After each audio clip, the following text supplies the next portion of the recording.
Well, I promised you all more Stormlight content, and here it is. So I actually just finished reading Dawnshard, which is the Stormlight Archive 3.5 novella that Sanderson decided to write for in between Oathbringer and Rhythm of War. I am going to keep this pretty spoiler free, by the way, just because this is brand new. People are going to read it before Rhythm of War comes out. I'm not going to talk too much about it in detail. I'm going to give some rough plot points and basic story and summary of what's going on, but I'm not going to spoil this. Do not worry.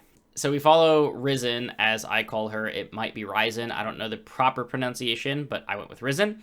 And she is joined by Lopin, or the Lopin, as he's called, and his cousin Huio. I hope I'm getting that one right as well. There's a lot of names in here.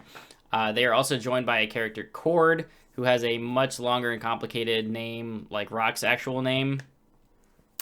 Don't know how to say it, not even going to try. So the basic setup for this is there is a group of islands known as Amia, which is kind of separated from the main continent of Roshar, and it's separated by the Amian Sea. This takes place 3 months after the conclusion of Oathbringer, and Navani basically sets Risen on this quest to get to this set of islands and the island known as Akina, because there was a ghost ship that appeared.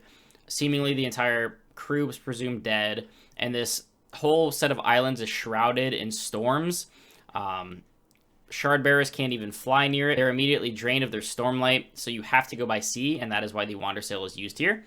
And Risen is the captain, so she's trained to be a merchant. She is basically set up perfectly for this mission, and obviously Lopin, Huio, and others are essentially escorting and protecting her, because seemingly everybody that goes to this set of islands does not return. Now, these islands are said to have some great ancient secret that is supposed to have massive impacts on the Cosmere and Roshar itself, so pretty big deal. And this novella actually explains quite a bit and adds a lot of lore and history to the world of Roshar, and is definitely a must-read prior to the Rhythm of War, because I believe this is not only going to have major implications for the Cosmere and Stormlight, as I said, but unlike Edge Dancer, where Lift seems to just be another character that's going to eventually play a role in the series, this one has much larger implications on the entire series as a whole. So for those of you that don't remember, Risen we were actually introduced to in a Words of Radiance, so book 2 interlude chapter, and she does not have use of her legs. She is a paraplegic. She is essentially paralyzed from the waist down, and what I've heard and read is that Sanderson actually went out and kind of did exhausting amounts of research, talking to paralyzed people, talking to paraplegics, to really get a feel for what it's like to function like that on a day-to-day basis, because he obviously has no frame of reference for what life is like for somebody without the use of their legs. So props to him for even taking the time to do that instead of just kind of winging it. Props to him for really just going that extra mile to make sure that he gets the character right. And obviously I don't have that background either. I have not done my personal research, but from my eyes, he's done a very good job of portraying a character with that sort of disability, and that needs to be applauded, in my opinion. Now, of course, the Lopin and Huio, they're cousins. They are functioning as obviously the comedic relief of the book, but also just growing Lopin as a character, because we were introduced to him back in Way of Kings, and, he had one arm. He was kind of the outcast, even amongst the slaves. And Kaladin chose him for their team, but he was too small to carry bridges, so he basically became the water boy. But he was always hilarious in the books when he's in it, so having him along for the ride was a great little dose of comedy, and he's just such a lovable character. What else can I say about Lopin? Now, this might touch on slight spoilers, but if you're caught up to Oathbringer, you'll understand what I'm talking about, where whenever Navani is involved in the books, she seems to be talking about metals, and you're constantly essentially being reminded of Allomancy when she's talking about how different metals affect Spren, and that's expanded on a little bit in this novella as well with aluminum.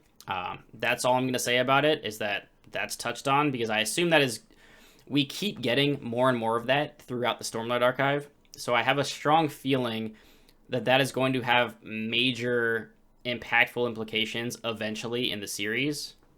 My Kindle turned off. Get back up there. So I'm really interested to see where that goes, because the fact that these metals can be found or somehow transported to Roshar is incredibly interesting, and it has actual effects on Spren, similar to how Allomancy functions in Scadrial. So I just want to know what the hell is going to happen with that, because that's super cool. And I don't know if that necessarily means that Allomancy itself can be used in Roshar. Probably not. But if there's going to be some kind of like Cosmere crossover, that would be sick. So, I mean, ultimately, that's the basic premise out of the way. This really brings to the forefront in this novella these different characters that you haven't spent a lot of time with, really outside of interludes. And, I mean, Lopin you see in Kaladin chapters. Risen was really just in the interlude.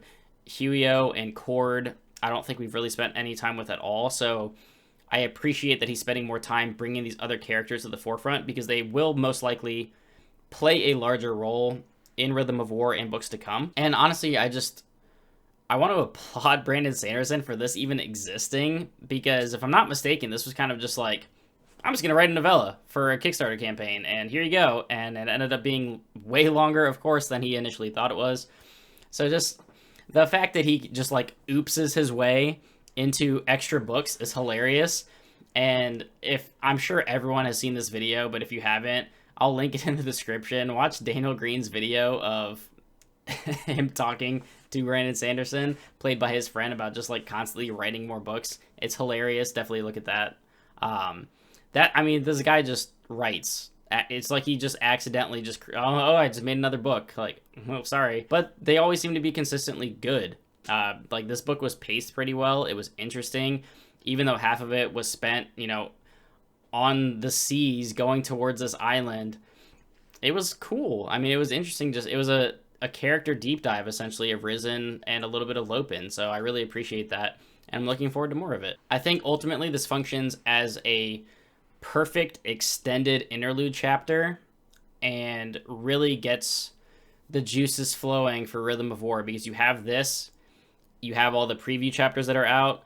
I know they briefly accidentally put up chapter 19 on his YouTube channel and then took it down, so I didn't get to read it, but I am caught up to chapter 18. So between this and that, I am super pumped for a week from now when Rhythm of War drops. I did pre-order it. Hopefully they get it to me early that day.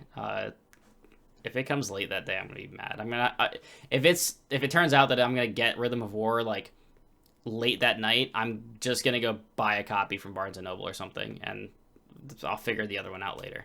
But that's gonna do it for this novella. I really enjoyed it. I think you will too. Obviously, if you are this far in the Stormlight Archive, you're probably gonna read it at some point, and you're gonna enjoy it. This was a much better experience, like I said, than Edge Answer. So, like and subscribe as always. Hit up the Patreon if you do enjoy the content and you want to support the channel. That is, of course, always optional, but always appreciated. And join me in Discord if you want to further talk about and discuss anything Cosmere related or book related at all. We will obviously have a ton of people talking about Rhythm of War, as that is the most anticipated book of the year. So hop into that discussion as well, and let me know in the comments down below if you've read Dawnshard, if you care about it, if you want to read it at all. Just let me know your thoughts. I'd love to hear them. So until next time, guys, keep reading.